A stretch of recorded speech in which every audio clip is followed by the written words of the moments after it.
Welcome to Civics in a Year, the podcast that makes civic literacy fast, accessible, and surprisingly engaging. In just 10 minutes an episode, we'll tackle one of 250 essential questions about American democracy, how it works, why it matters, and what it means for you. Whether you're a student, a teacher, or just someone who wants to better understand your country and your rights, you're in the right place.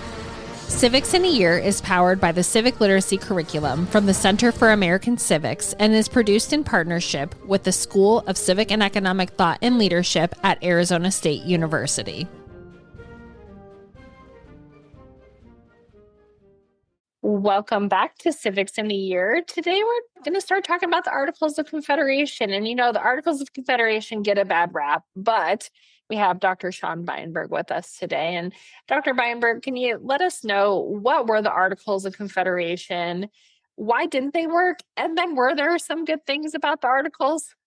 Yes. So the Articles of Confederation are the initial sort of collective governing document of the United States. Now, sometimes they're understood to be sort of the first constitution. There are reasons I think that that's wrong.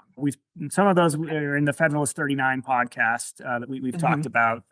But the Articles of Confederation fundamentally create, by their own wording, a league of friendship, or basically a confederation,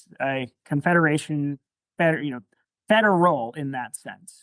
Okay. It's closer to what we would think of as like NATO today, where it's sort of a military and foreign policy kind of alliance, but it is not a sort of general governing document. It doesn't create a nation.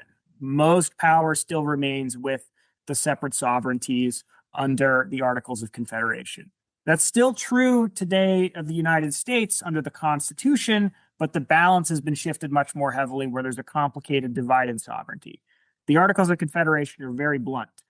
The style of this confederacy is the United States of America. Each state retains its sovereignty, freedom, and independence, and every power, jurisdiction, and right, which is not by this confederation expressly delegated. The states enter into a firm league of friendship with each other for their common defense, the security of their liberties, and so on. So they very much are a foreign policy oriented, basically defense, not exclusively, but fundamentally they're a foreign policy and defense thing. So they create protocols in which the states send delegates. Again, this is like NATO or the United Nations.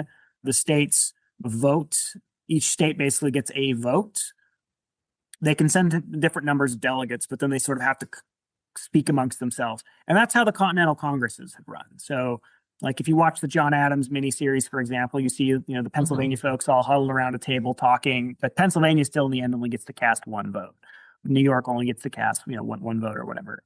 So the Articles of Confederation is written, and this is worth emphasizing, during the American Revolution, right? So they don't have this moment like they have the luxury at the Constitutional Convention of hanging out for a long, long time and deliberating and going for drinks afterward. I mean, they're not like literally writing it on the run, but it's not that far from it, where, these are people who are engaged in active insurrection against the government. And so they got to be a little brisk in some ways. Okay. So that results in a few problems. It results in a few things that actually they think that they do well. And we'll talk about those in this and the subsequent podcast. But the fundamental problem, actually, I'll start with the good first. I'll be optimistic and out of character for once. The one thing that they're often, even by the harshest critics, usually credited with is the successful passage of the Northwest Ordinance, which then gets repassed by the U.S. Constitution. So the Northwest Ordinance is the document that gets initially drafted by Thomas Jefferson, actually, quite significant parts of it. Especially, I think this is striking, the anti-slavery language in the Northwest Ordinance that restricts slavery in these territories. But the Northwest Ordinance basically sets the rules by which the territory of the United States, so it's not attached to one of the states, but the stuff that's been given over to the country collectively by the British, how that's going to be made into new states. And so it creates a very thoughtful and orderly settlement process in which they can sort of get territorial status. And so they get to elect legislators, but the governor is appointed. And so they get sort of training wheels versions of being a state. When the population gets large enough and they've built a constitution, they can apply for statehood.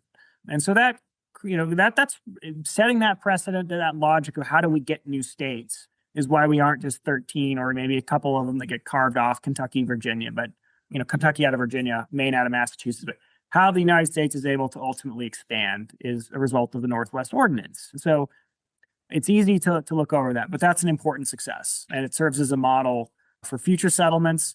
And again, I think importantly, the Northwest Ordinance also ends up being the source of the language that becomes the 13th Amendment, which is the anti-slavery one that's passed in Reconstruction. The other thing that is worth noting is the United States is able to survive. Now, that might seem like a low bar, but it's not obvious that the United States is not going to get carved into little pieces or swallowed up or something in the 1780s. It's a very real possibility. And this is also why I think that folks that say, they should just walked away from the Constitution and tried their luck. That's easy in hindsight, but the experience that they'd seen, for example, in Europe is, some little Italian principality calling in the French to fight off the Spanish or whatever, and then the French just decide to stay. All right, you can imagine a universe where the colonies or the states, sort of get picked off one by one in little coalitions with the other thing. And the Articles of Confederation creates a government that's at least able to ward that off. Maybe not forever, not as effectively as the U.S. Constitution, but the fact that there is still a United States of America in 1787, 1789, that's not a guarantee. And, at the time that the treaty ending the American Revolution happened. So it's worth giving them credit there. So there are others, but I would say those are the two main ones. The problems with the Articles of Confederation, there are quite a few of them. Probably the best explanation of these is a document that Madison drafts in preparation for the U.S. Constitutional Convention. It's called The Vices of the Political System of the United States. It's basically an internal memo he's created for himself. But he goes through there and he explains the major issues with what he sees as the governments more broadly. Several of these toward the end are critiques of the state constitutions, and that's a separate podcast. But most of it is focused on problems with the Articles itself. The first one that he mentions, which I think is the most obvious one, is he says, failure of the states to comply with the constitutional requisitions. Turns out that states don't like to do things like give money away when they don't have to. So as I glibly tell my students, the universe where the war is happening, the British are coming, give us the money or the British are going to capture and burn down your capital, has a very different tone than give us the money because we have to continue funding something that's happening that you're not that worried about, right? You're a state legislator and you say, I can either spend my money on roads or sending it to the Articles Congress. Your voters care more about the road, right? So they're going to get resistant to that. There's no basically way for the Articles Congress to get money. Effectively, they sort of figure out how much the states owe and then they send them a bill. And sometimes the states pay the bill, and sometimes they don't. So that's a failure, that the Articles basically can't generate its own revenue in a meaningful sense. Madison points out that the states are basically able to push around the feds in some ways, but it doesn't have the authority to sort of implement and enforce its own laws. Almost everything is a variation on those two. That the Articles fundamentally cannot directly operate on individuals and has to go through the states and doesn't have a way to make its will implemented on its own. It has to have the states fund it, act on the citizens, and generate the revenue. And so the vices are largely all variations on that. So the states are pushing around the feds and the feds can't tell them no, even when it's something that the Articles actually clearly gives to the feds. The states are violating treaties, which again has with other countries, which has the problem of potentially pulling them into a foreign policy international affair. So that's a problem. Madison notes that the states are screwing around with each other's rights, ironically, that they're basically putting restrictions on visiting other ports and things like that. So even if you care about states' rights, he says actually the Articles are pretty bad at protecting even those. He notes that the states under the Articles don't have the ability to appeal for help if they're having internal violence. So if you're the state legislature, if you care about states' rights, you want your state legislature to be able to maintain law and order. But if your state government is weak, you can't call on an adjacent state really for help.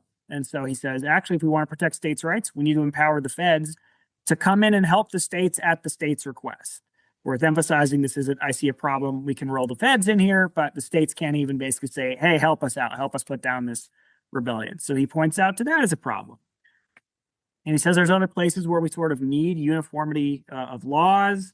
So something like naturalization, that sort of needs to be a common rule of who is a citizen. So you potentially want to have that be a sort of the nationally decided issue. Again, even if you care about states' rights. He points out, again, that there's no ability to enforce its own laws. Hey, state, do you send your police force to enforce our few laws? No, we're not going to do that.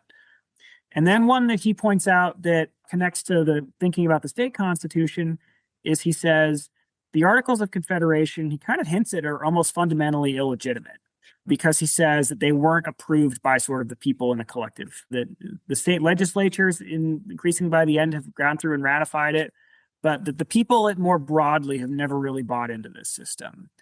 Madison is not somebody who was into direct democracy and the people immediately get what they want when they want it ASAP. But he does ultimately think that it's a Republican form of government and political authority ought ultimately to come from the people. And he worries that the Articles don't have that.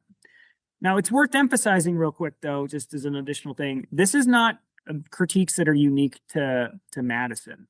So Richard Henry Lee, who ends up being a critic of the Constitution, writes a letter to George Mason, who is a member of the Constitutional Convention, who also then ends up as a critic.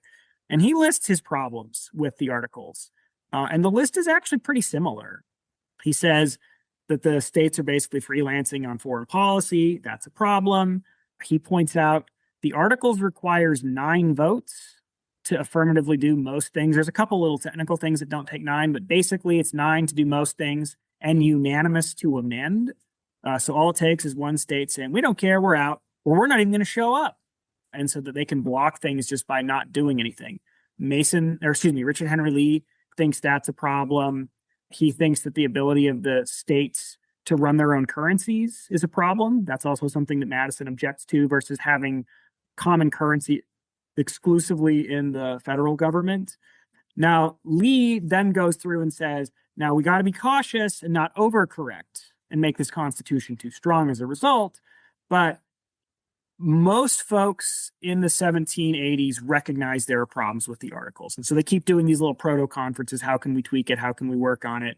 But the problem is that particularly Rhode Island just doesn't care.